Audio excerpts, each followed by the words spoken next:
you want us to have cameras?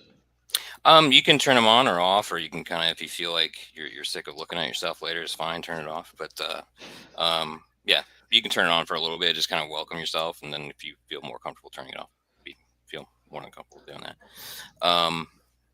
Hey everybody, Peter here, having a lovely conversation with On Target Simulations, the lovely developers that have worked on the Flashpoint campaigns series of games, right? I think I can use that term. Yep. So speaking of, right, tell us a little bit about just in general the history of the game series. Like, when did you all get involved in with OTS, and what had been your relationship with Matrix Games and Slithering and so forth. So I'll give the floor to whoever wants to take that one. That's Rob to start with. I'll go first then. Thank you. It's been a long time. The original genesis of the whole concept was a training aid for the Canadian Armed Forces back in the 70s, 1970s. And Wow. they approached Simulations Canada, which did board games and then computer games in Nova Scotia, to create this training aid. And they then sold it as a commercial game, and I saw it. And the purpose of the training game was not to teach tactics or anything else. It was to take down cocky, overconfident young lieutenants and captains who thought they knew it all and they were the modern day Napoleons, and explain just how chaotic and confusing a modern battlefield can be. And so basically it was like blind man's bluff. And you would get text fragmentary reports. Oh, there's been firing heard from this direction, and then it gets cut off. Or we think there's a cloud of smoke over in that direction.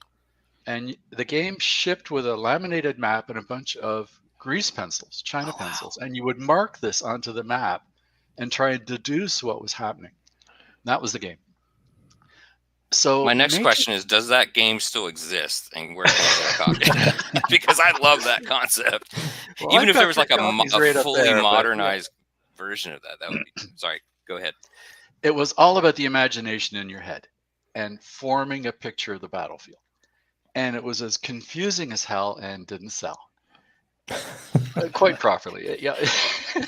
There was no terrain effects chart. There was no combat results table. There was nothing to help the players. And Matrix took over the Simulations Canada game catalog in like 2002. And I put some games out, some simple text-based games out through SimCan. And so I called the president of Matrix at the time and said, hey, what's going on? You said you had taken over these games and you're going to redevelop them and get them out of the text world and into the graphics world. He said, yeah, we are. You want to do one? I said, sure. And he said, oh, I have your choice of titles. Like, here's a whole bunch. And he sent me the source code for like 12 games. And I picked the one that had been done the least, which was this one. It was called Main Battle Tank. I said, I will redevelop Main Battle Tank. How hard can that be? I've got the source for the original game. And that was 2002. About 2005, Flashpoint Germany came out, and it was nothing like the Main Battle Tank. Right. The world had moved on. Standards had increased. And I've been working on it ever since. And Jim, when did we meet? Because you were the first. That was Origins of I think 05.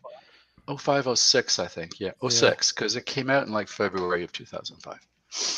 And Matrix Games had these amazing online forums.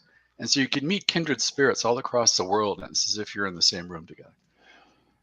And everybody that's gotten involved with the project since, we've met through these forums. And kind of one thing led to another, and we just kept saying, oh, we could do better, and redeveloped again.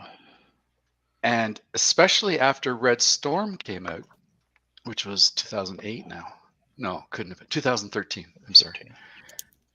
We really had a lot of interest, and some very smart guys started participating in the forums, and we signed them up.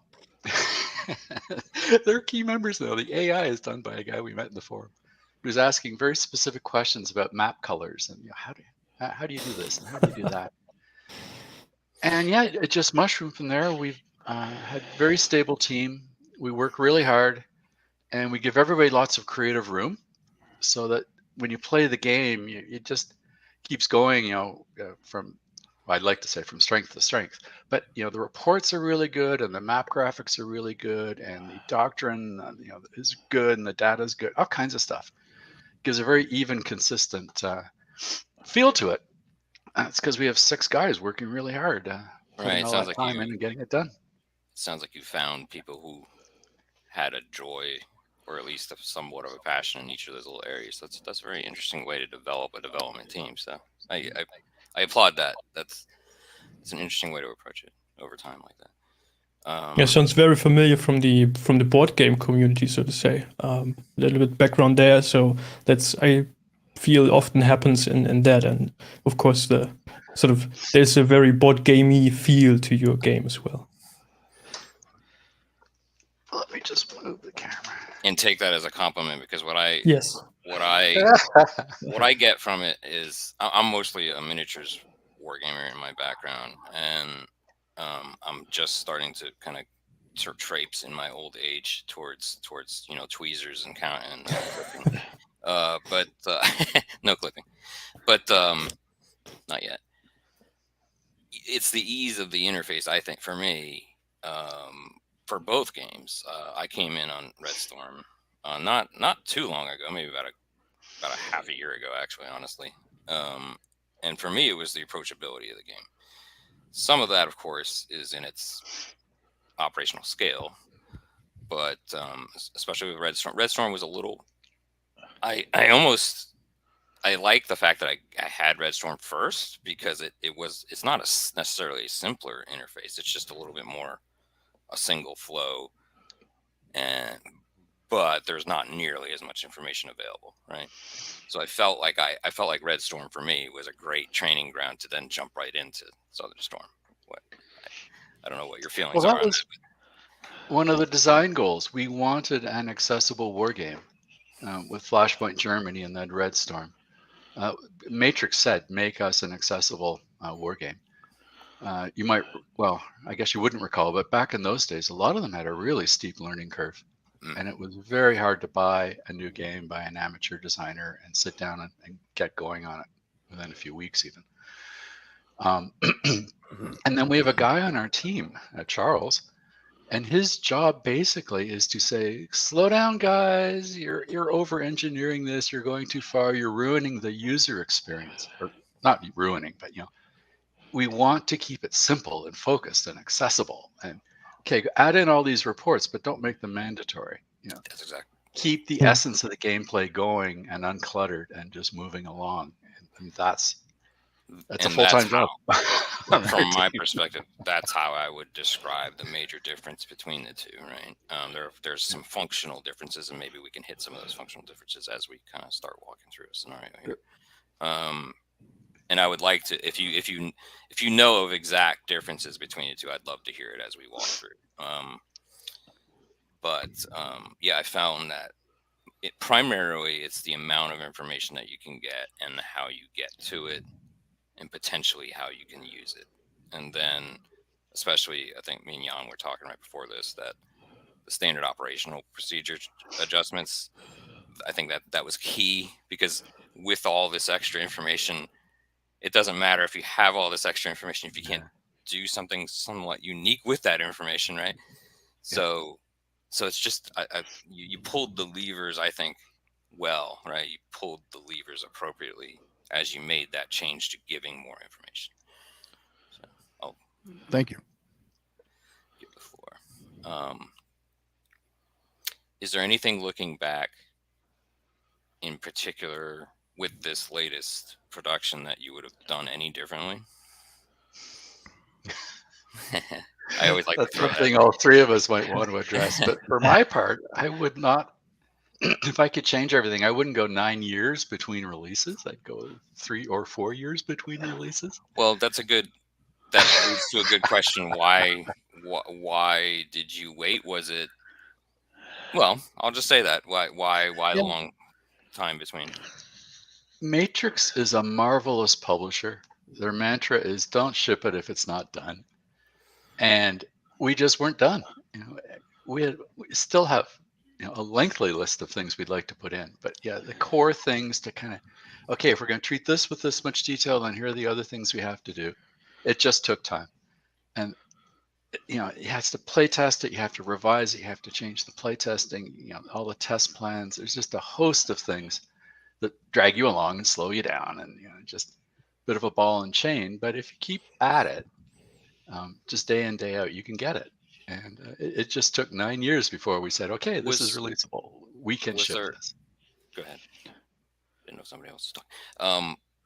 Was there any particular part of the code base, without getting too developer-y, was there any particular thing that you felt like we have to rip this out and redo it? Like, was there any significant portion of the code base that you had to redo from scratch without giving away any? No, every single thing. Really? Okay. I don't think there's more than 5% Red Storm code left in the game. Wow. That was going to be one of my questions. I didn't want to force you to answer that, but I think that's significant, because I think the user can feel that, at least, right? It does not feel like a repaint. It's not a repaint. I honestly Jim, think you might speak to this, because you're the one that kept goading us to keep tearing things out and redoing them. Well, and there was a lot of changes, and so significant is Red Storm was in 16-bit world. Oh, sorry, 32-bit world, and now we've got the 64-bit engine underneath to allow us to handle more information, larger maps. Because if you try to play the Folda map that somebody put together for Red Storm, right, it's like almost a division level thing. Huge map, lots of units. It can kill the game at certain points if too many markers and things get on the map. You have to save your game, exit, and come back in, because you just blow out the handles that the game can utilize. And to Rob's point, we've basically rebuilt all the major areas of code. That's combat routines, which we're still working, and Jeff can talk to some of that once we get into game.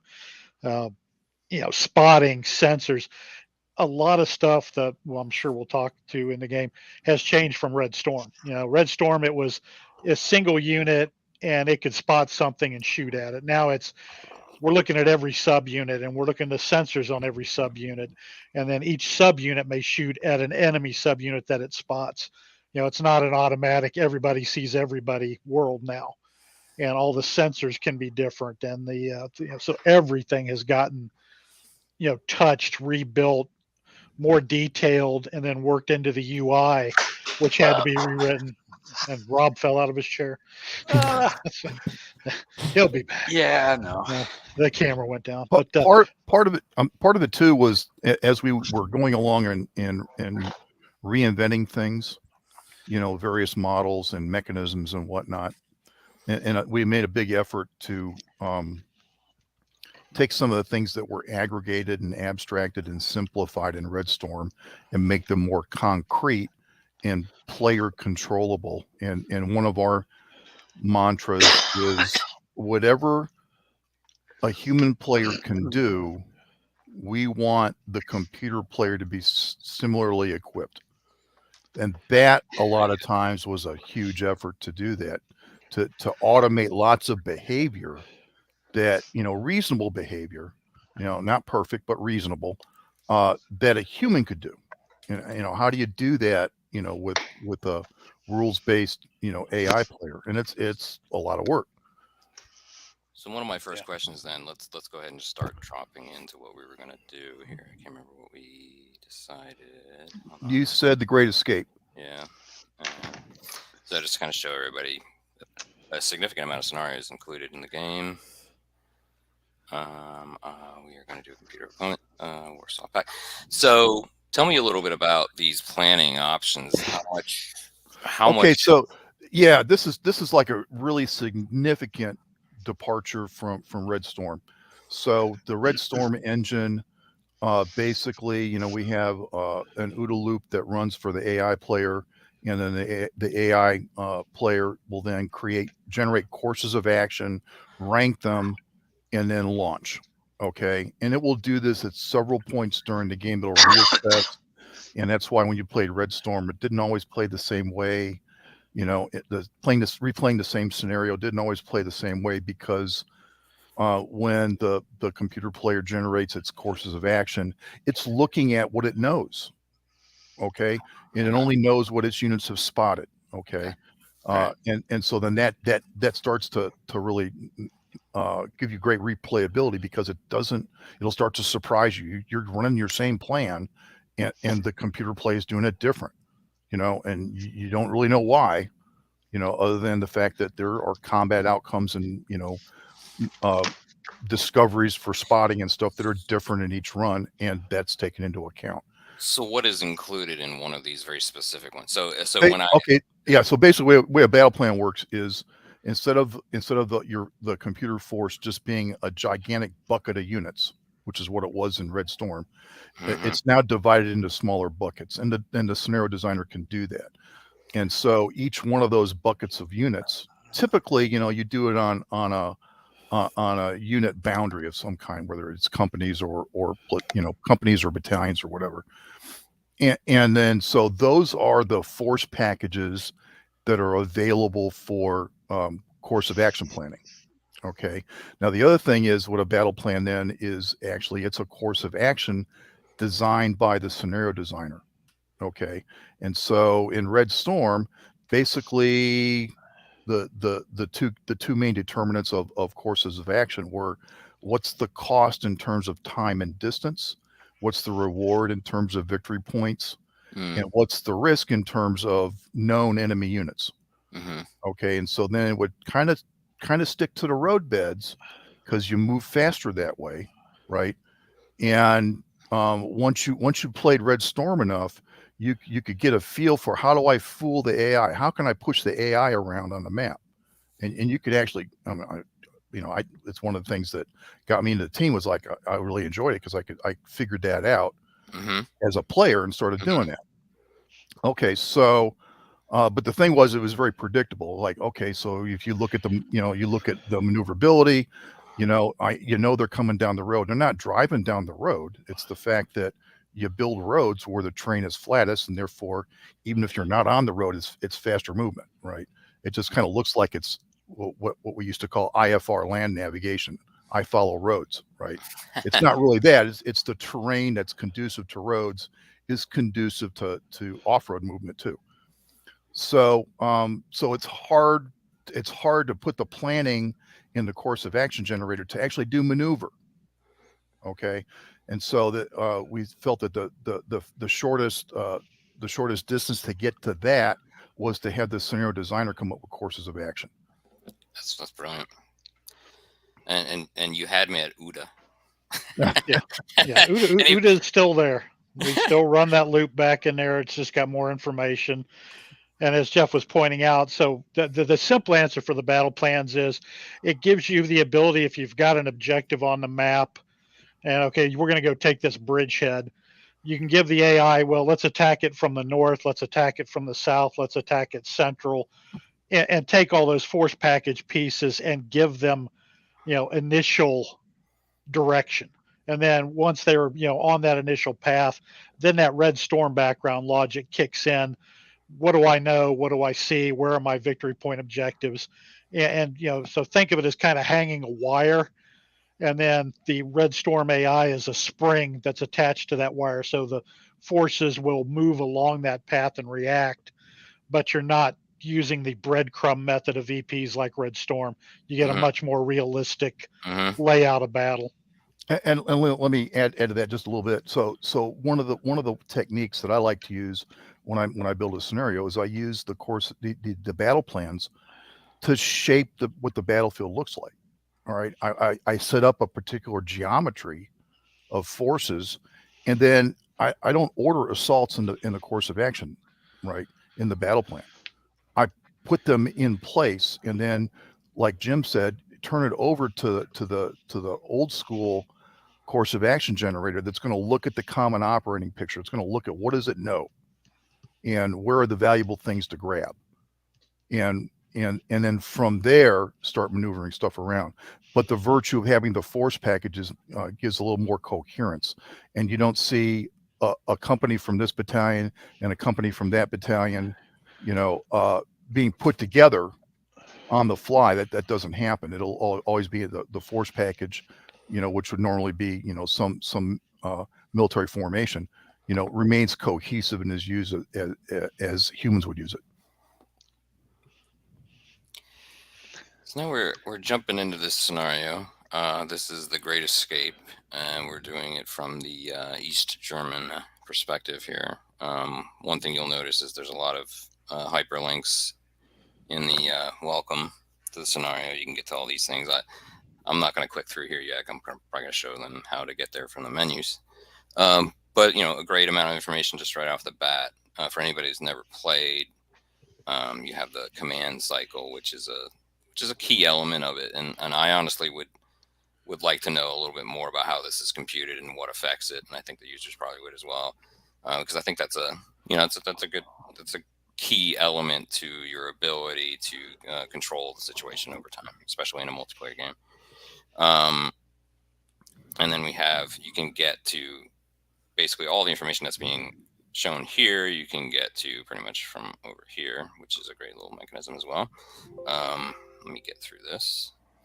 I love this is very much improved too. It might be a simple thing, but I think the formatting of this is beautiful. I hadn't been using the spotlight mechanism very often, and I finally dragged it out and looked at it a little bit closer in my most recent playing of the game, and I really like this.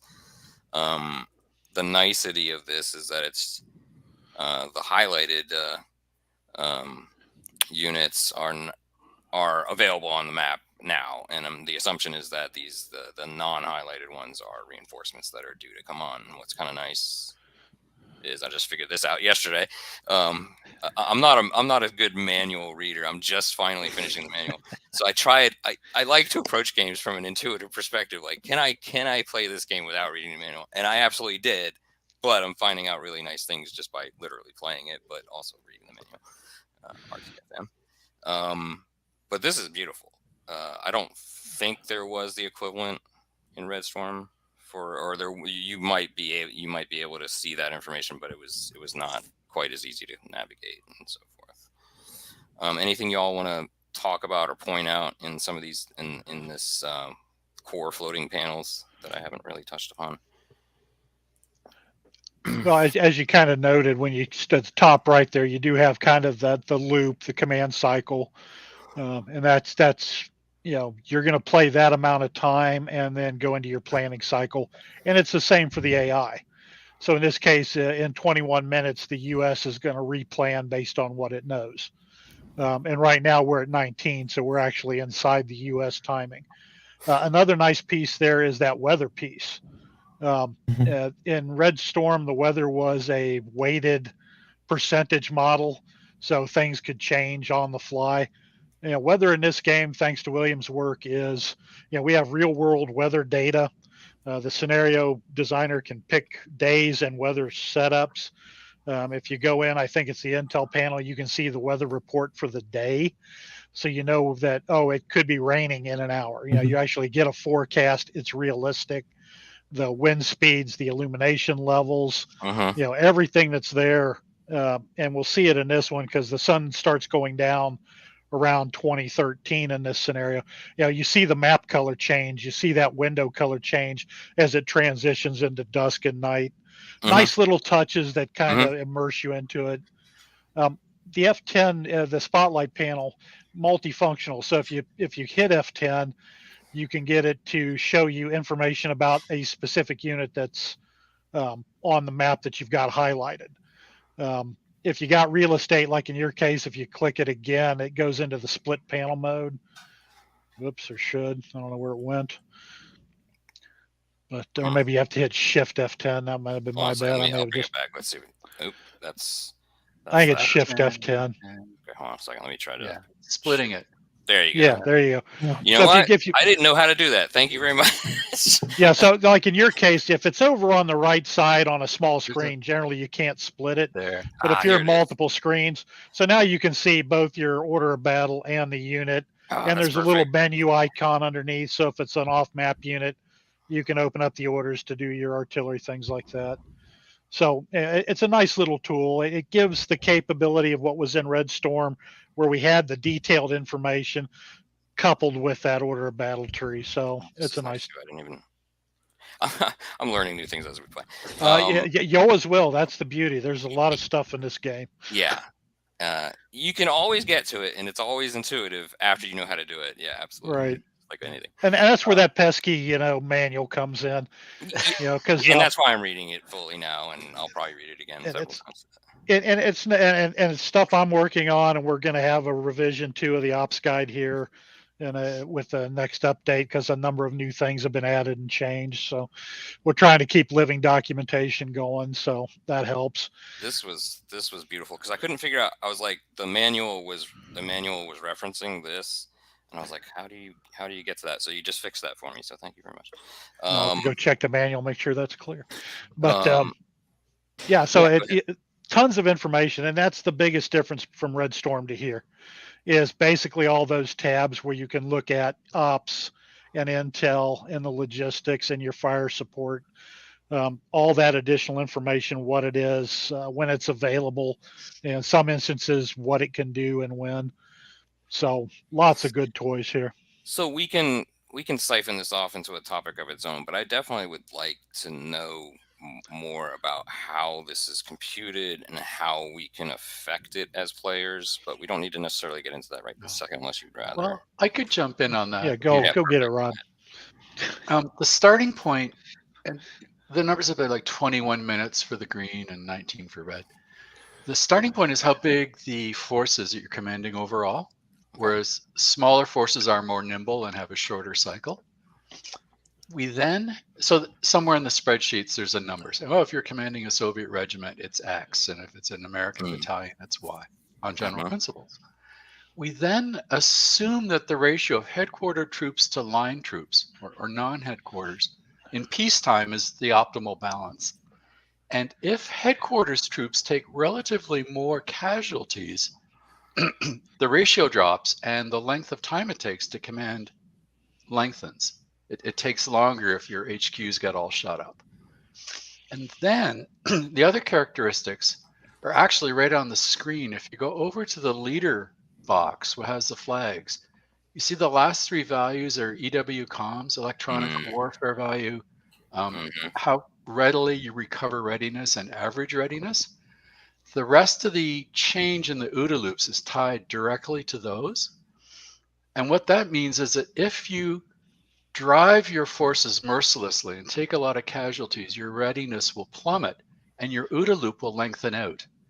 And so you've got a dilemma. You start to lose control of your forces if you push them too hard, too fast.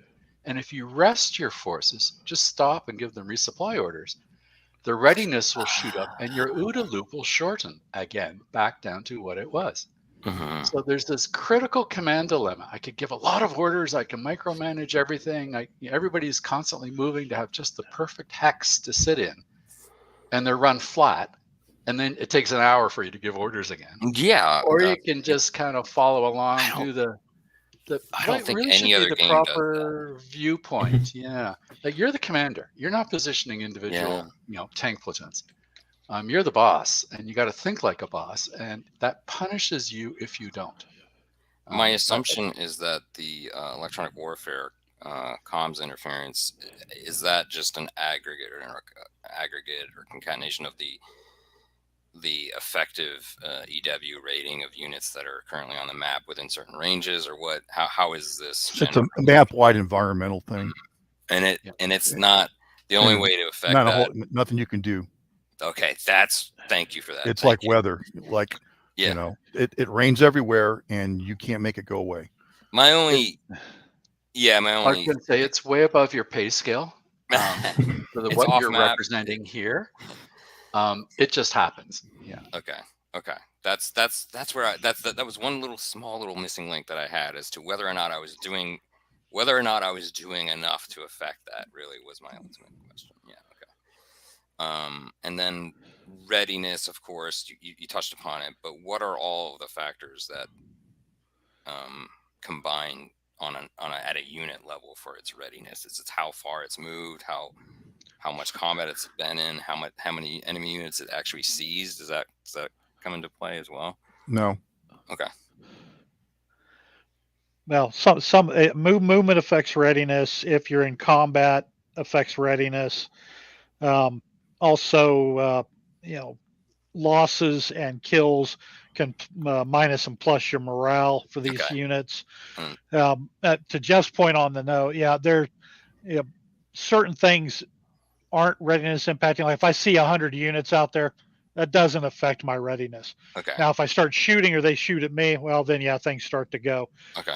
And then that stuff does aggregate up to how well the unit is performing, the headquarters. If the headquarters gets shot up, its readiness drops. Now you're looking at a potential global drop in your average readiness. Your command cycle grows. When you get those reports of, hey, we've located a high headquarters, and you can put some artillery on it or an airstrike on it, that degrades the enemy's performance because you're killing off HQ elements, and affects their readiness. Does the ratio difference that Rob was talking about, and forces that command cycle to grow. Speaking of the command branching, I think your chain of command branching is probably one of the best I've seen in any game. It's I don't know what it is about it. It's just very nice, very nicely done. It's very clear as to as you're clicking on things, how it's shown. Yeah, if you're on a high headquarters, it'll break down to its subordinates. Oh yeah. If you click a subordinate, it goes up to its headquarters. It gives you command range for the headquarters units you click on. Right. Does it also, like for example, if this unit was way away, does it also? I haven't looked, but does it change that color at all that you're out? Well, the solid line means you're in command. The dash line here, because it's a recon asset, it doesn't care how far away it is from its command. Hit the other headquarters. Hit the other headquarters. Yeah, for the tank unit. Northwest. There you go. This one. Yeah. No. The one that has the H in the upper hand. That one. Oh, yeah, you're right. Sorry, H right there. Yeah, so he's all solid bar to his tanks and his supporting. Now that's one where if they get outside of command radius, you run into problems, and I think it changes to a small dotted line if he gets out of range. So speaking of, we're not doing this for any tactical purposes whatsoever, but maybe just because I have none, so that's fine. But we, as far as readiness though, occasionally or as time permits, pulling units back a little bit more in reserve and giving them a rest and resupply will increase their average readiness, which will then aggregate into. Well, if you look on the left into your spotlight panel for that tank unit, he's currently 100% ready, 90 morale, and 100% of his ammo load. So as he moves or does things, his readiness will drop. So you're right. So at some point, if you got to a place and you've got a break in the action before you're, say, going to assault or move forward, give them some time to recover that, and it'll go up. Readiness, morale, training all impact fighting capability. So if your numbers are high, you're doing great. If they start to drop, you're not as accurate. So that's all the soft factor stuff's in there. Yeah, it's a veteran tank company. Yep. Awesome. All right. Appropriate use of recon, which I'm still learning as Jan's figuring out in our multiplayer game. Let's see. Let's just kind of move these guys. So first of all, you want to talk about appropriate use of reconnaissance forces by the Warsaw Pact? Sure. Or by the West, because they're different. Let's see. Let's talk a little bit just about movement in general. These are your 3 different movement types. This is what you're going to do if you don't move, or what you will do at the end of your move, correct? Right. and I think I was just reading that if you don't let them finish their order, you're increasing their time to be able to react to any further orders later, correct? Like, so in other words, if I was to move Hasty and move him here, and while they're executing that order, try to give them a different order, then it does affect them considerably, right? It does, because when you give essentially a string of orders, you give a movement order with a bunch of waypoints, and then you can go in and you can say, well, at waypoint 1, I want you to change from hasty movement to deliberate movement, right? Get more tactical. There's a lot less delay to implement that, because it's like you've already told them what you want them to do when they get to that point. When you say you change your mind and they're in the middle of moving to some place, you go, no, I want to go over here. That's an entirely new order. Okay. And so one of the mechanisms we have is an order delay, and that has to do with things like, what kind of shape is your headquarters in? What are you transitioning from and to? That's probably the biggest impact is going from a move hasty to a hold. Well, that's one thing. Going from hold to move hasty is another, and preparing to do an assault is another one. So and there's different transition times to go from one order set to another, and they vary. So it's most efficient. But regardless, if you have to change it midstream, it's the same as if you were in, it's like a brand new order. So they'll stop for several minutes while they figure out what they got to do. Okay, what route are we going now? Get all the troops together and brief them, and then move out. So I'm trying to show them as much as I can about the action of making a move. So I did a move hasty, set waypoints. I'm assuming, is there anything involved with giving them too many waypoints? Does that somehow is keeping the movement simpler, more efficient, or anything to that degree? Or are you basically just guiding the AI to choose similar to what you just did? You know what I mean? Well, the waypoints, it's going to hit the waypoints, right? I mean, you're saying you have to go to this place. Okay. Yeah. All right. And you see there's paths on there right now. You'll see some of them are kind of curvy because they follow the road. Some of them are straight line, straight cross country. At the time, like say that unit moves from where it's at to waypoint 1, then it gets to waypoint 1 and it gets ready to move to waypoint 2. It's going to redo its path, right?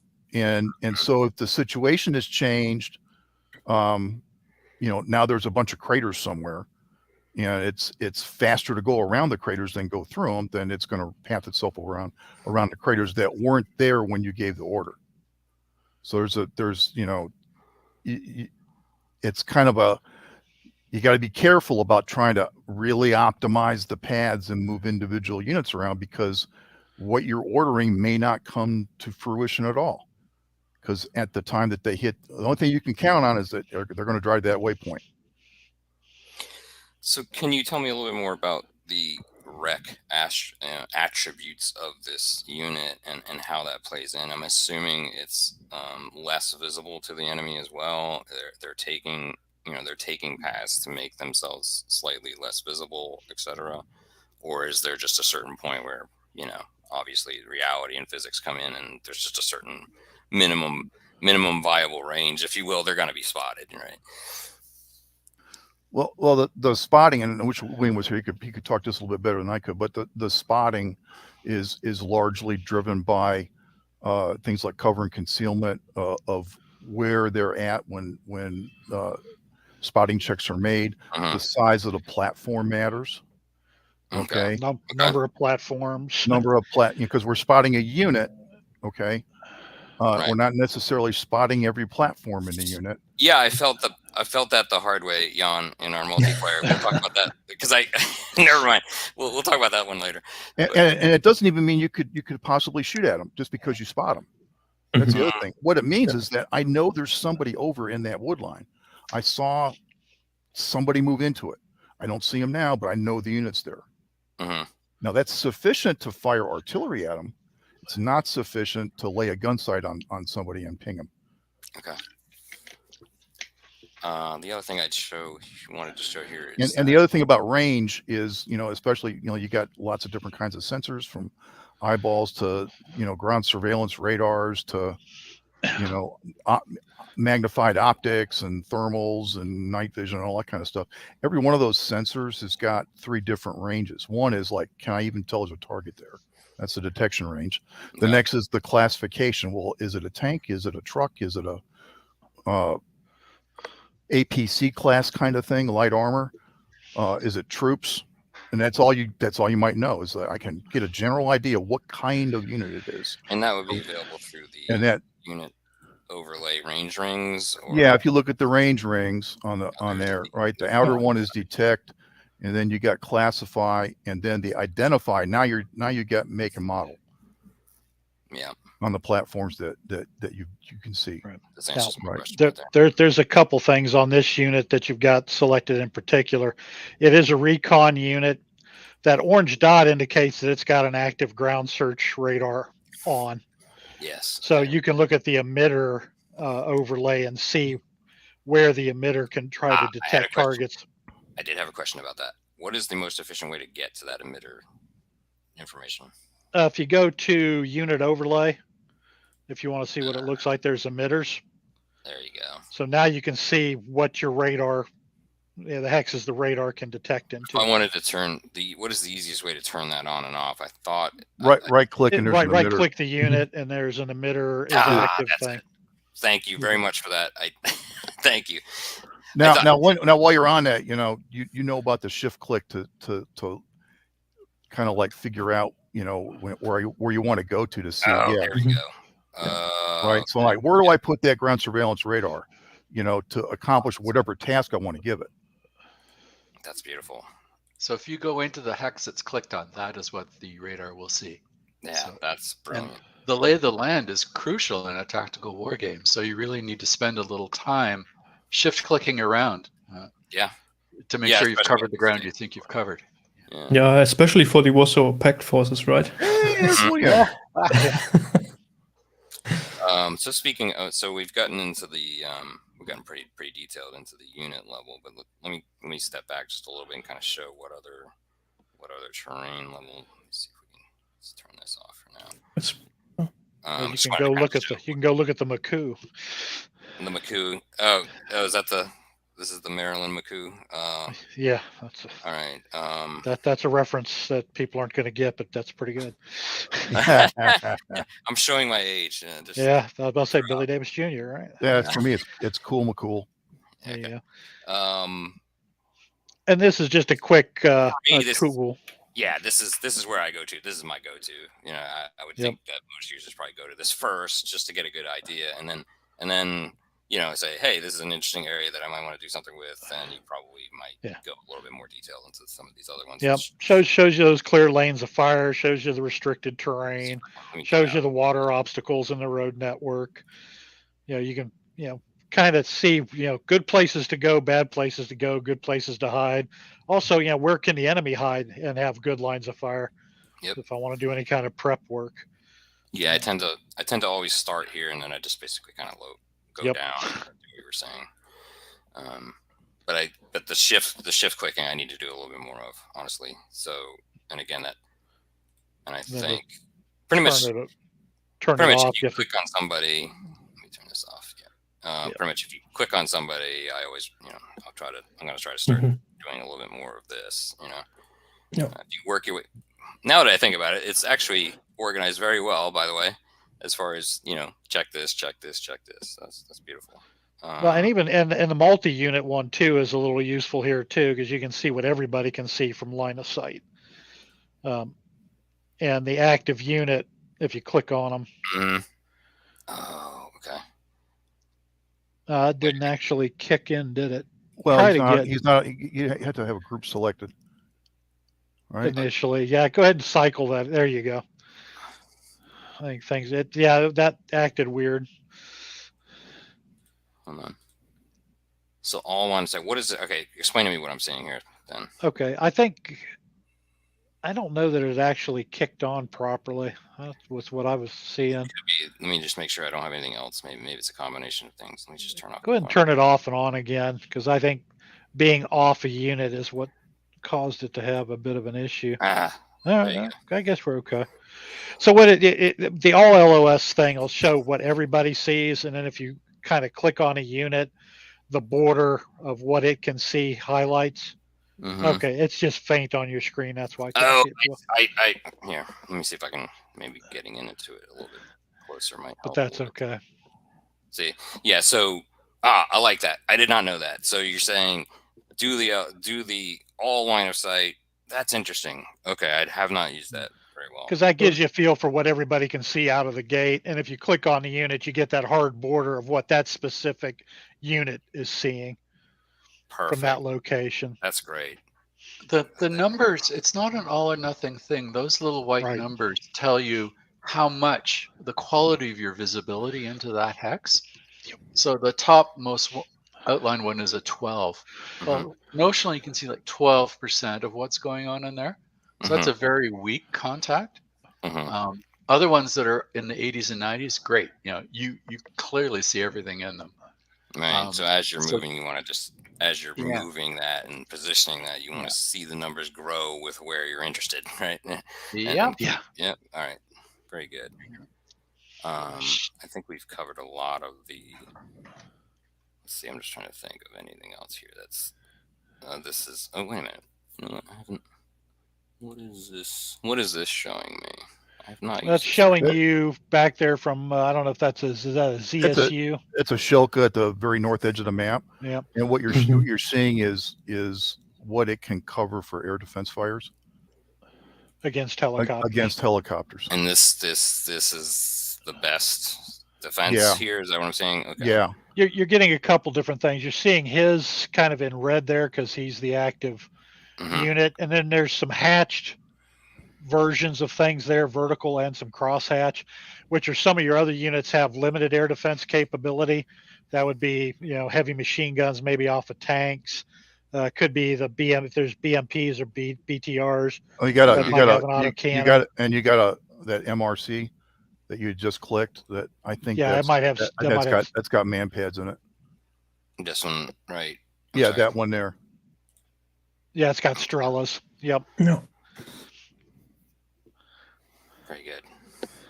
This is one I had not used much of. And is this going to be... What is the main difference between that?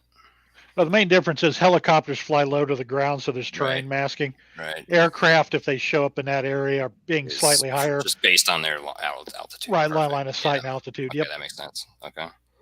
And let's turn that off. Let's just take a look at fire support coverage. I don't think there's much in this. You don't have any active fire support elements yet. The first ones come in at like 10 minutes into the game. I guess let's maybe take a look at the SOP manager, because that's probably what you're going to do once you've taken a glance at the terrain and stuff and where you want to approach. That's what you want to hit next. All right, so again, I double clicked here to get to this unit. Before we get to that, just kind of showing you a few things here. Yep, that's the unit dashboard, and it shows you your orders, your subunits, tells you what each of those subunits is carrying, shows you the ammunition for them. What you'll notice in fights, in Red Storm, ammo kind of depleted for the whole group. Here you'll notice after a firefight that different rounds have been fired at different rates, because again, it's a per weapon per unit deal. And not everybody will shoot every time the unit shoots. Not everybody will shoot. That's right.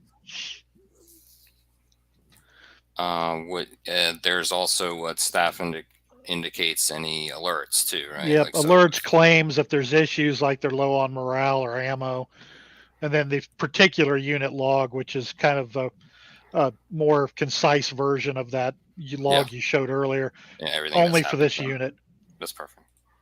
And then what Jan was pointing out is if you go down to edit the SOP. Yep. This is where I need to explore more. What are the common things that folks change? I mean, probably your discipline more than. I mean, I'm just saying. I'm just trying to approach this from a what should you learn first kind of perspective. More than likely, you're changing.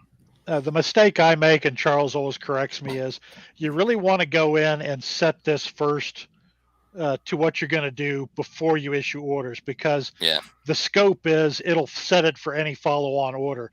Now, if you issue orders, you can go in and change each waypoint's SOP.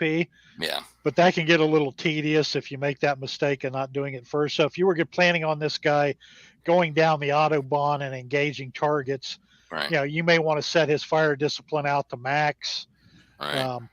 Standoff range is another criticality. How close do you want him to get to an enemy unit, before he stops or tries to maneuver? Relocation, if he takes direct fire losses, maybe never. If you really need to push this guy forward, you just keep driving till you're done. But zero, when I'm using the default being 0, what is so? That means that you'll run right up on top of somebody. Okay, which is probably what we need to do at this. If we're another important one is that movement. Are you going to stay concealed? Are you going to go on roads? And it's a trade-off. Do you want cover? Do you want speed of movement? Avoiding NBC. Are you going to run through, gas or radiation? Or are you going to avoid what you can? That's again what you can see. That doesn't help you, if you don't spot it or if recon hasn't, flagged it first. Minefield contact. That's also true for the standoff range, right? So they will only continue sort of to evade the contact if they have line of sight, or? Right. Yeah, you've got to see something for these things to kick in.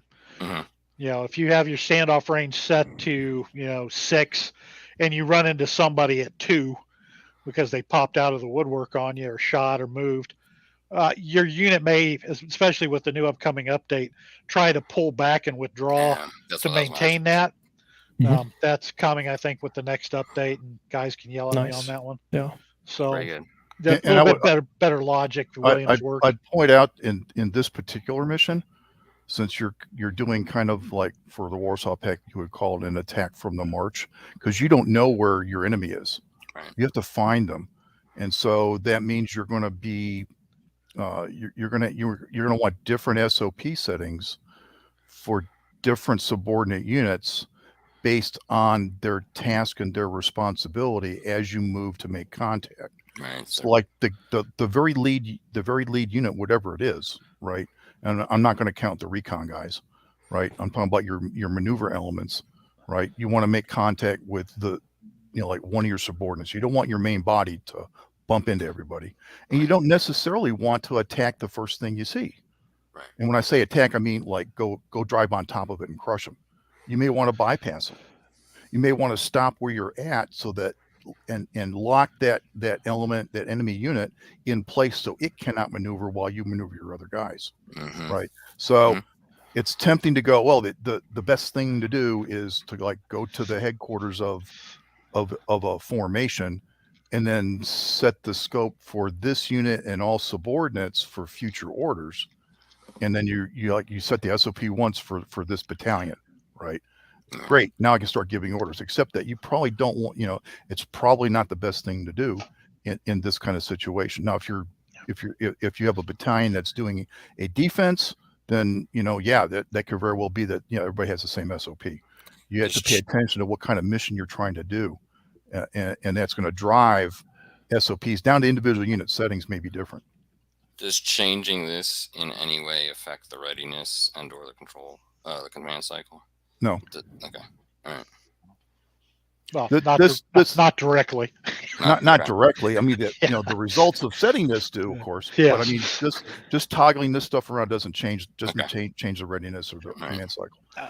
One of the things that you need to think about is that this is controlling unit behavior. All right, you're not really giving orders. You're giving guidance to the unit on how to behave in certain situations. Right. If I could just jump into you don't need to mess with this to get started with the game. Right. We try to provide reasonable defaults, and you could play for quite some time and never actually dip into this. It goes back to our mandate: make it accessible, make it easy to get started. That was If that you was are my next interested, question. if you want to set up the perfect ambush position, then there are a lot of changes you would want to make here. And Right. but that comes with time. That's mastery of the game later on.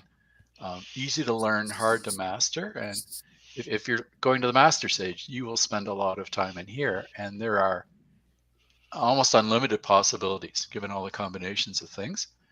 And a tactically astute person would find a lot to like about this screen, but My it's next not question required.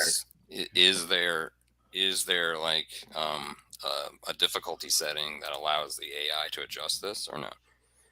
Or will AI just use the default that you've come up with, which is pretty much, the best you can do? It uses the national defaults, and no, I don't think the difficulty settings touch that at all. Okay. All right. They have more to do with fog of war than with behavior. Right.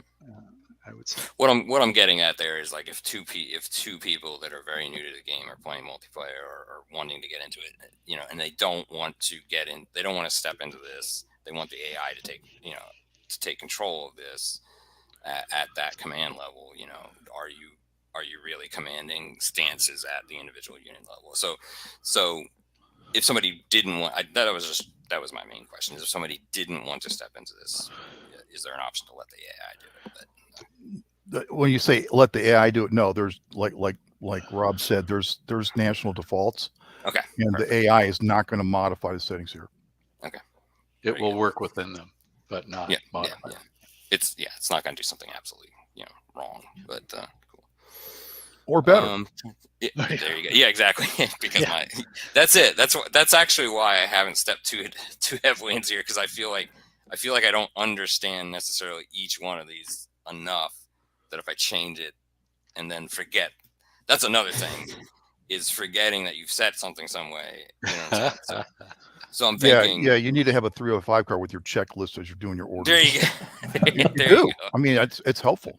Yeah. Because even somebody who's played this for years, as we've developed it, I forget to do it. Oh crap, I forgot to go check that guy's. Why did he just run away? Oh, wait a minute, I have it set to 6. Yep. Note to self, check it. But that's a friction point in real world. That's a friction point. Yeah. The one thing we didn't, I might get into a little bit more of the staff because we didn't really go too much into that. We are approaching the hour mark, so I didn't want to keep you too long. But you know what? Let's just get these guys moving and see if we run into anything just for giggles. And no, I'm not gonna do anything very particularly useful or strategic here. Just get these guys going down. Going down in flames. Yes, exactly. Let's see if we can get some contact going, and we'll just I just want to show how what happened there. And again, the different changes, the stances upon completion of I just want to make a comment on like the difference between hold and screen. What you want to think about is screen means it's a temporary halt, because the transition from screen to movement versus hold to movement is huge, right? It takes a long time to get going again out of a hold stance. And that's because when you do a hold, you're deploying everybody out. You're doing, here's your sector of fire, and you're checking this and that and the other thing. And so it's a big transition. Is that, yeah. Am I remembering right that there is a stance bubble or equivalent? Like so in other words, I don't need to click in to know what they're like if I go and get into a hold, it's very here, let's just see what happens. You can see that in the unit dashboard for the waypoints, if you mean that. Yes. So like your current posture is shown as the bottom right letter of the counter. So H for hold and S for screen and M for move. Is that what you're referring to? Yes, exactly. That's exactly what I was referring to. So good. Thank you for that. I might point out a lot of the dialogues that are getting in your way have a little 2 triangle upper right title bar icon. If you click on that, it collapses them. One thing I noticed. One thing I noticed, and I don't know if I'm. One thing I noticed is if I and sorry to point out bugs, but one thing I noticed is if I do this, and then I do. Oh no, it's not. Oh, it must have been fixed in the update. But I noticed that if you minimize these and then you re-maximize them, then it would cut off at the bottom, and but it doesn't seem to be happening. I'm thinking that you may have fixed that in the update, which I just applied today, by the way. Sorry. Yeah. So that's not Could I suggest something else? Under Info View, the Info View menu item down towards the bottom, the second from the bottom, Show and Use Core Info. Select that. So that just shrank down the map and open up a space on the right for your floating panels to sit without obscuring the map. And that makes it a whole lot easier. Zoom your map out. Does that also? Once you get down far enough, then you'll have a blank. There you go. So now, very good. I was having problems with that because these would stay over it when, and the map would not make itself visible. It would it was sensing that like artillery was dropping here or something, and I couldn't see where it was, so I had to.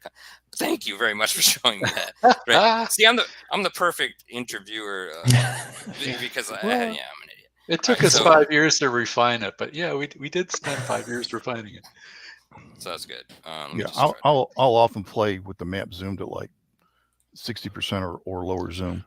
Well, let's while we're on this little subject, if you go to options, there's a couple nice options that you could probably use here as well. You can show NATO counters. If you zoom the map way out, go to its extents, you can go to large NATO in options, and it just shows you, so you can actually, they're readable. And then the other thing in there under options, there's a couple other things, is you can set the calendar color scheme. So if you want, right now you're in default, but like if you went automatic light color fill for NATO, the nice thing when you color it is by units. Now you can see their color. Your blue is your recon. That helps you maintain your forces a little easier.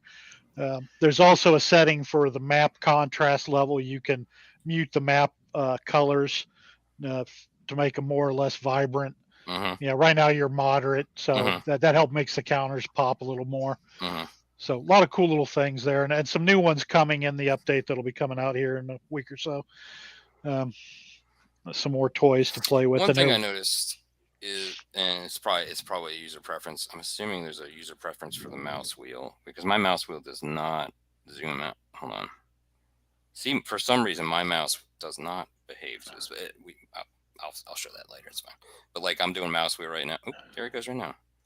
Never mind. Oh, it's opposite. There you go. Fixed. But I don't know if it's my mouse or something, but like I'm doing it right. Oh, now it's doing it. It's just not. I don't know what it was. Maybe Seems your computer is a little bit processing there. Yeah, I think so. Something threw me off from that. But you need to click on the map immediately before scrolling the wheel. If you'd clicked on something else, possibly I'm scrolling it right now, and it's not doing it. Yeah. So I don't know. That's on my end. So. Okay. Now you can go back to your silhouettes now. Just shut those NATO ones off. I do like that. I do like that aspect of it, because then I wouldn't want to have to cycle. So I like how and that's how everything is in the game too, which you're kind of you're applying something and then you're unapplying it. So I like that instead of having to cycle through it. I hope that makes sense. All right, let's just let us just kind of. I didn't do any good orders there, but let's just kind of watch it go through now. Oh, lovely. Wow, that was nice.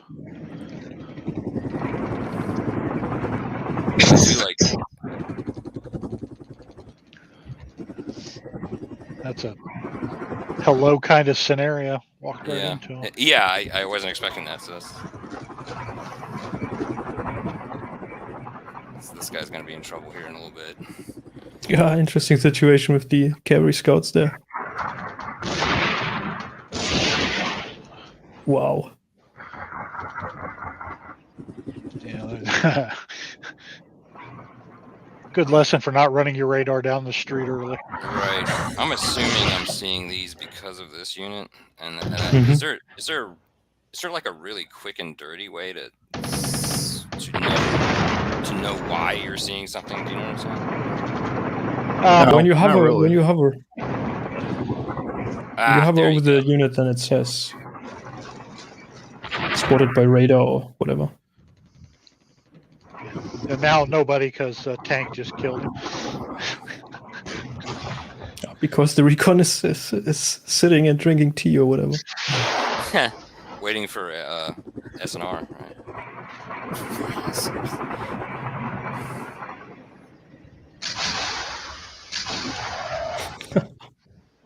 There's something very cathartic about playing this game because you're just kind of like a commander waiting for the results. You know what I'm saying? Especially in a multiplayer game, it's very nerve-wracking. You're like, what the hell did he do? And then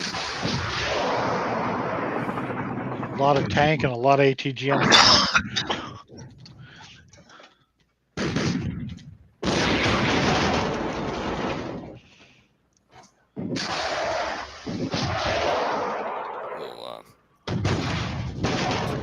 just to show people that the time is progressing here on the marker. Oh, very good. There's some reinforcements. Looks like I still have the color. I do like that. I might keep that color coding on. I like that. Yeah, the colors are nice, and then if you add the halo, it really makes for a nice looking counter. Oh, one thing, kind of a wish list item. I like how when you're playing multiplayer, you get that almost VCR action, and it knows to play back. Is there anything on the roadmap to include recording of the entire multiplayer match for playback? Well, I'm the guardian of the wish list. Yes, that is on it. Yeah. Okay. It Cool. requires a substantial rewrite because if you do that, there's some other features you want to do, and then you get scope creep, and then 3 other guys say, well, now that you've done that, you could really do it better with this. But yes, even if be it able to was select cards, be able to drop bookmarks. I want to return to this, all that kind of thing. That's yes. awesome. Now. That is good to know. Yeah, it won't be tomorrow. Yeah, no. Whatever. Well, what do you see as a simpler version of that? The one thing that Jan and I discussed was the potential of a game potentially getting either missing or corrupted on the PBM plus server. Is that? I mean, I'm assuming you're backing up the multiplayer games occasionally, or how is that processed? Oh, that would be mine again. Okay. I've just been working on that like a lunatic for the last 3 days. Thank you very much. It's extremely hard to test, but if there's the slightest glitch, then yes, things will go off the rails. And what I've been doing for 3 days is to have more backups and make a more robust recovery. Okay. And I think you'll be delighted at the new recovery screen you see that gives you a step-by-step on how to find and re-upload the turn again. And so I don't think I can fix whatever it is with the web services glitching out at the time, but I can absolutely have a recovery file all set for you to re-upload when you come back in an hour and everything's working again. Perfect. That's and great. Is that going to be like? That's and great. That will be in the public beta coming out this coming week. Ooh, speaking of public beta, how do we get involved in that at this stage? How do we obtain the public beta means it's going to be released by Matrix as a public beta. Okay. So everybody can have it. We're just not saying it's finished. Okay. Okay. Perfect. And I mean, where is that in the forum? Is it accessible? Yeah. Okay. Perfect. Yeah. Everybody can get it. Perfect. I just didn't know if you had to like submit. And then within a week, assuming there are no major problems, we'll just affirm that as the actual update.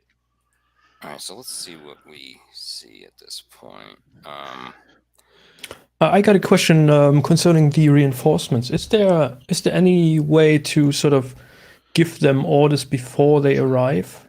Because sometimes you have the situation that, let's say, you have a 40-minute command cycle and they arrive on minute 2, and then they are basically sitting there for 38 minutes being shelled by enemy artillery, and you can do nothing about it. That's a backlog issue. with Mhm. us. Yeah. Yeah, it's on the list of things we want to fix, and we've had some discussions about the possibility of how to make that a little better.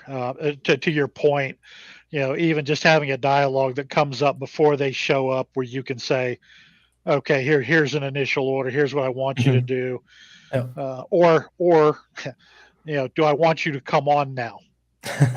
Yeah. Okay. Yeah. Because that's another Or point to that. I So mean, there's different models where, another model is, well, you give initial orders to everybody, including your Mhm. reinforcements at the beginning of the game, and then, prior, at every order cycle, you can change that, and then, okay, they got orders delay, Mhm. which Yeah. then pushes their arrival time back, right? Ah, interesting. Uh-huh. So there's lots of different things that way. Now, one of the gamey things that is difficult to deal with is, if you've played this scenario a few times, where the reinforcements are coming in at.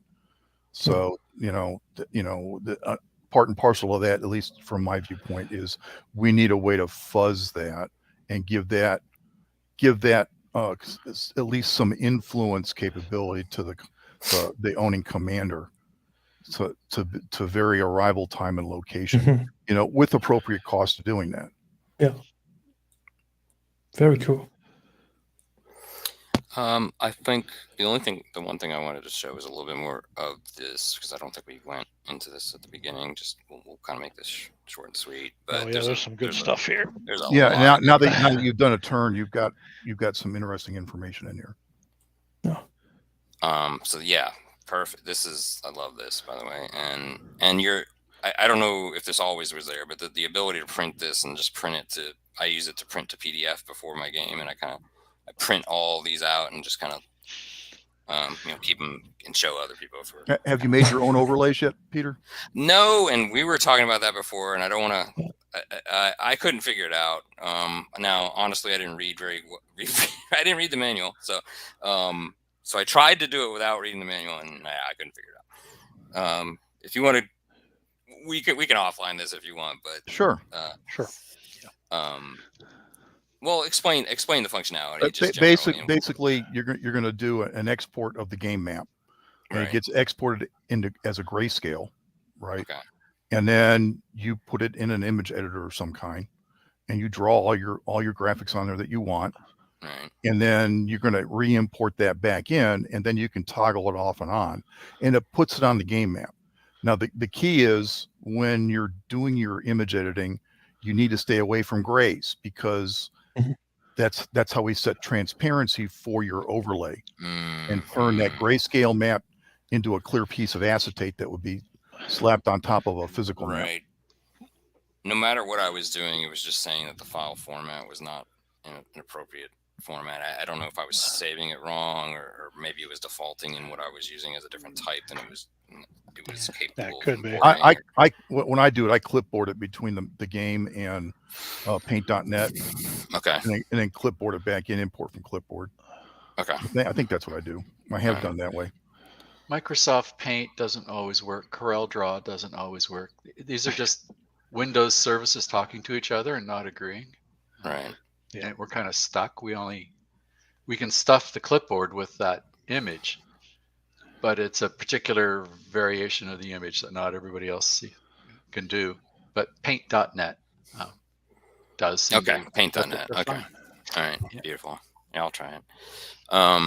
And this is updated. That's the beauty of this, is that, with each turn, this is updated with information. So if you're trying to do That like an actually is Yep. live during Live. turn resolution. Yep. So if you have two monitors and drag that over, it will update as the game plays. Oh, very live cool. for you. And I believe the one in the Intel screen will too. Let's see, situation wrap. So this is just an approximation of this.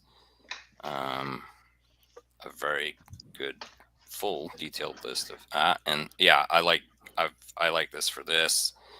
I think you can get at this through personnel, and No. like you can get through the reinforcement. This is where I tend to go more for.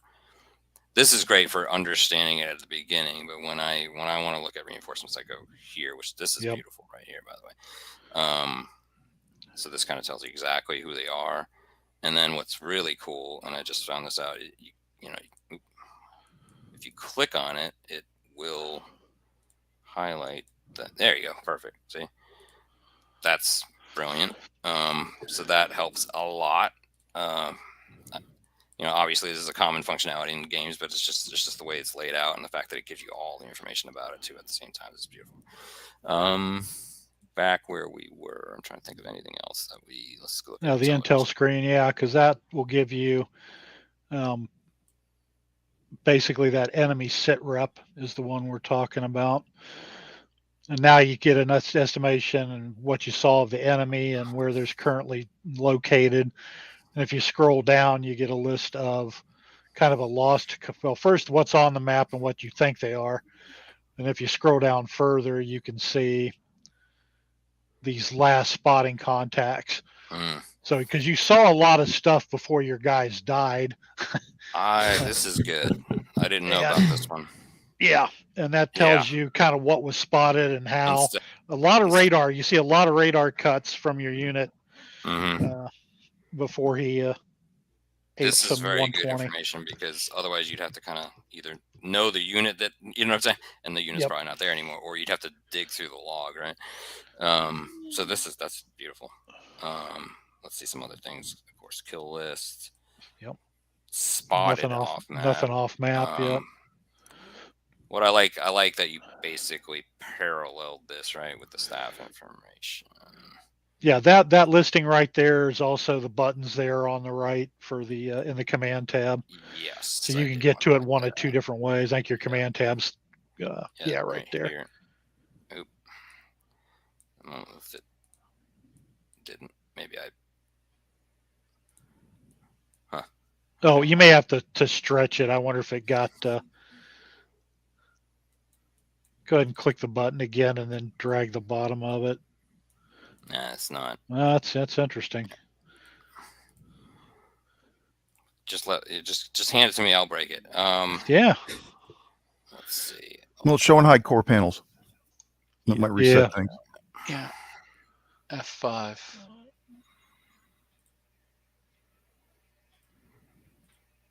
There you go. No, that thing. Command is still.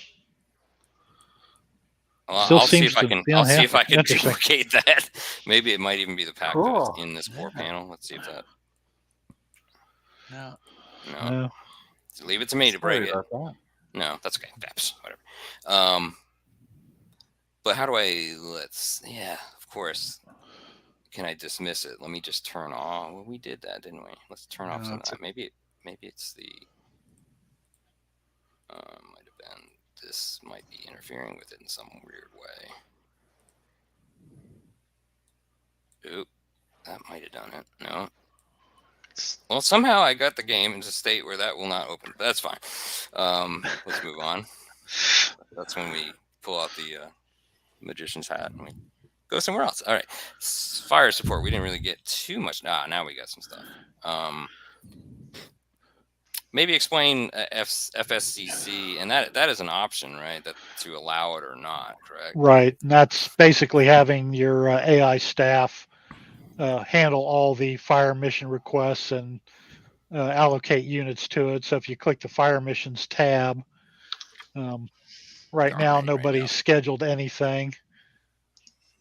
No, but this is the queue. There are some requests, so those could find their way into the queue then to turn into fire missions here in the next turn. So, and that's pretty much handled by priority, the AI kind of. Okay, all right. Yeah, and you can take them over and do them yourself. So if you click that, it goes off, and then if you go to your multi-unit overlay again, you can show that fire support coverage, which now will light up the map and show you everything that can be hit. It's probably the entire map mostly because there's there's a lot of deep circles there. Mm-hmm. Oh. Yeah, there it is. But if you had various ranges or off map assets, you would see the ring and see where they are. Right. And I just wanted to see what happens when it. That's it. Okay, that's what I was looking for. I just didn't know easy way to turn that on and off. And And also, you can click the menu button underneath the counter. Here we go. All right, so then And there's a checkbox down there for in and out of FSCC control.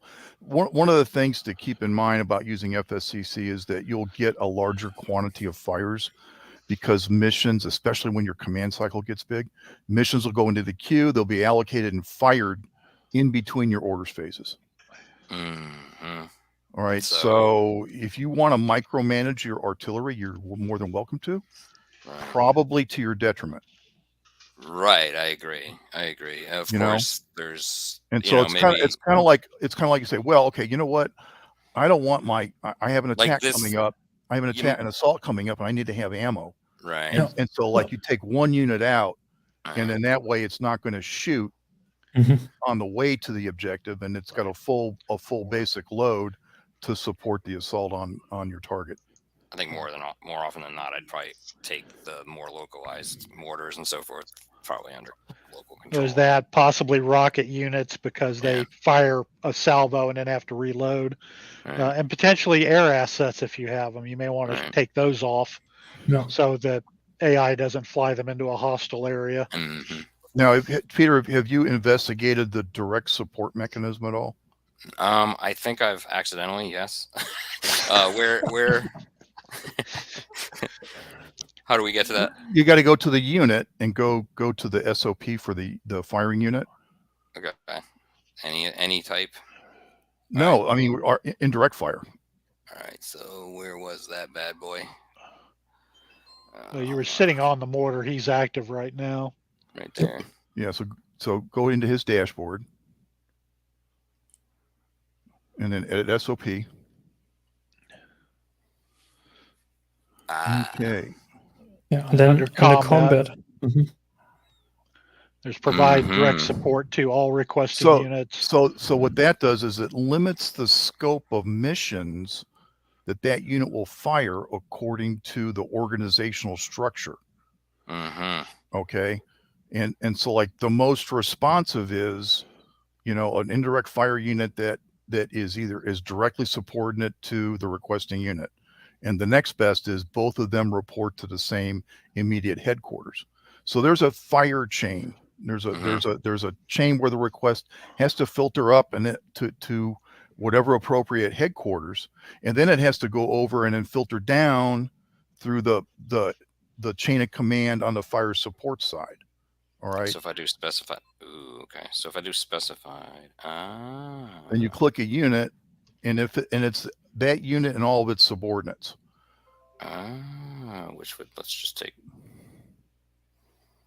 And so if you don't want your mortars firing missions for another battalion, right, then you want to put it in direct support of its owning battalion headquarters, for example. Very good.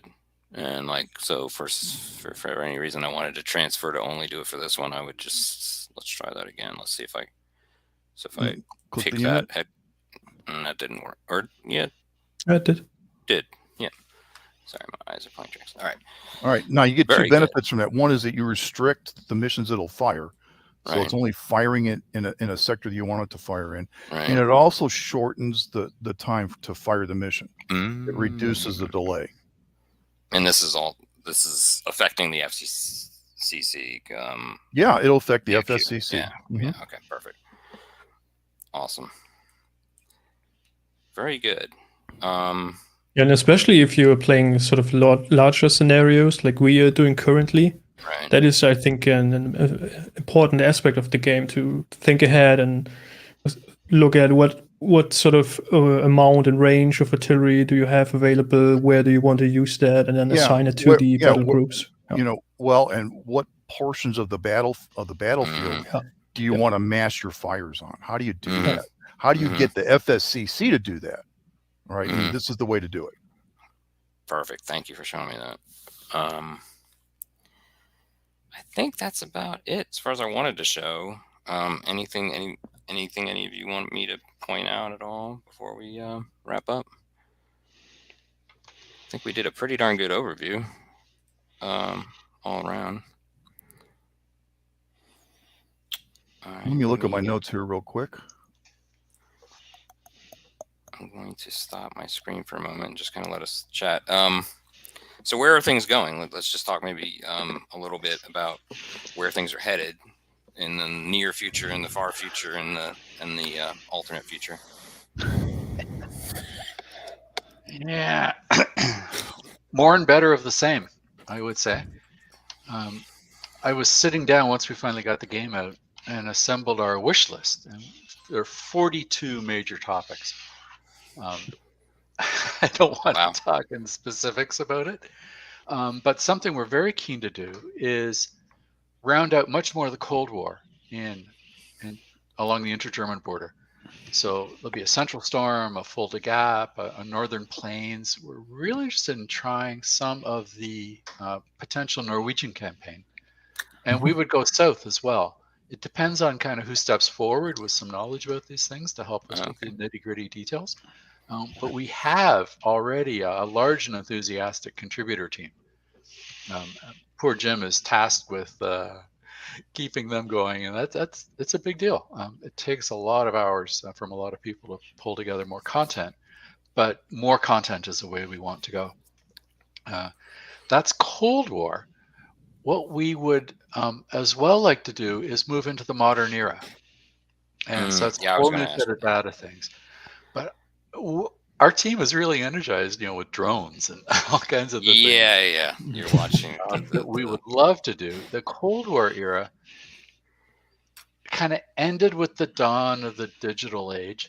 And I know we've got some digital tools, but this game's set in 1989, and the personal computer that changed everything was really 1990, 91. And we deliberately stayed this side of that dividing line. Now we want to cross it and really get into some of the interesting techniques, which change everything. And so we're assembling people for that as well. There's a huge data research issue.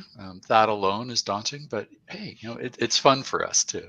And I expect several issues of Cold War stuff, and then the start of the modern era stuff after So that. it sounds like you're expanding with expertise, but is the group expanding in general? Is the company growing as well? If you don't mind me asking. Yeah, the days of it being a hobby on evenings and weekend are kind of well behind us now.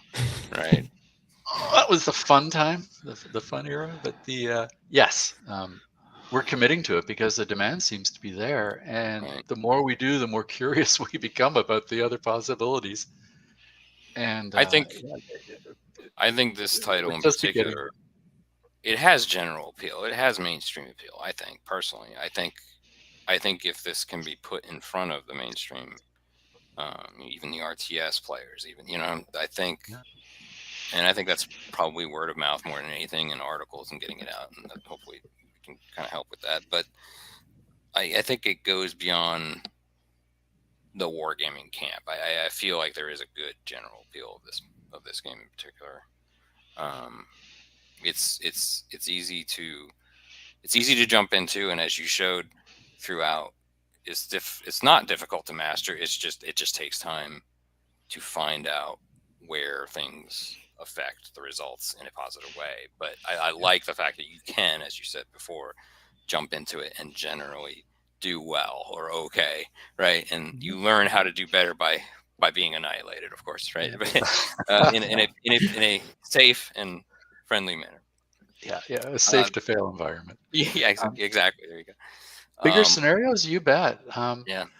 My personal preference is for smaller ones, and that's mainly because there's so much detail for every single counter on the map, and you saw some of the screens and reports, that the cognitive load gets excessive if you have a huge number of counters all super detailed. But some guys can pull that off, and including people on our team. And so yes, we're actually developing actively some larger scenarios.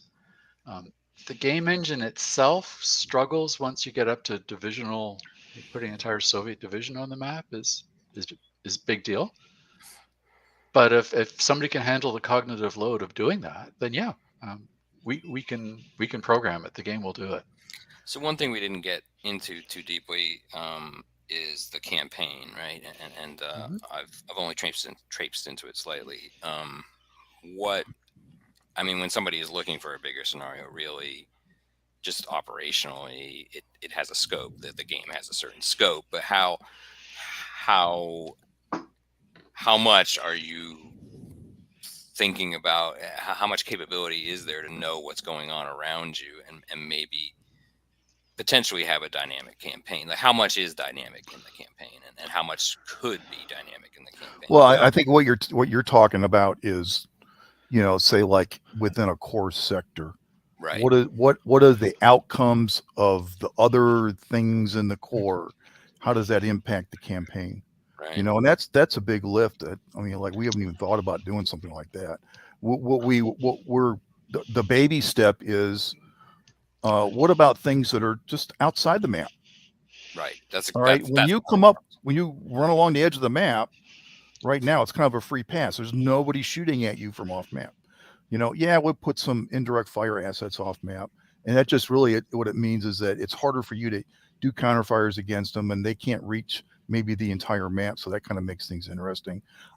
I'm working now on redoing airstrikes, because right now they're Red Storm airstrikes. They're very simplistic. So how do you do standoff weapon releases? And when you do a seed, those things are off map. They're like 90, 150 kilometers away. So what does that mean? Right.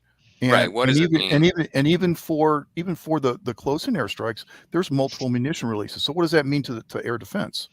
And where are the release points? And all those kinds of things.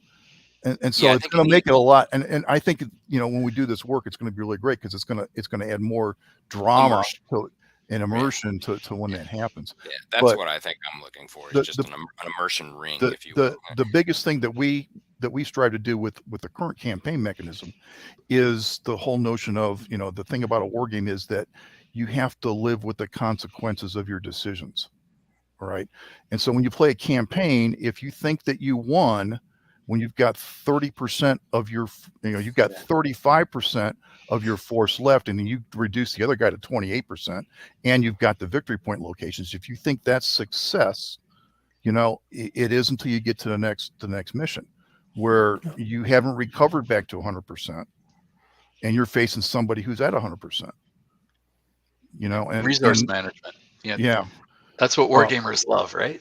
And it's an exercise in resource management, because you can defeat yourself by running your forces too flat, and just going, playing to the bitter end of each scenario, and hunting down having the last hardly any. the last squad.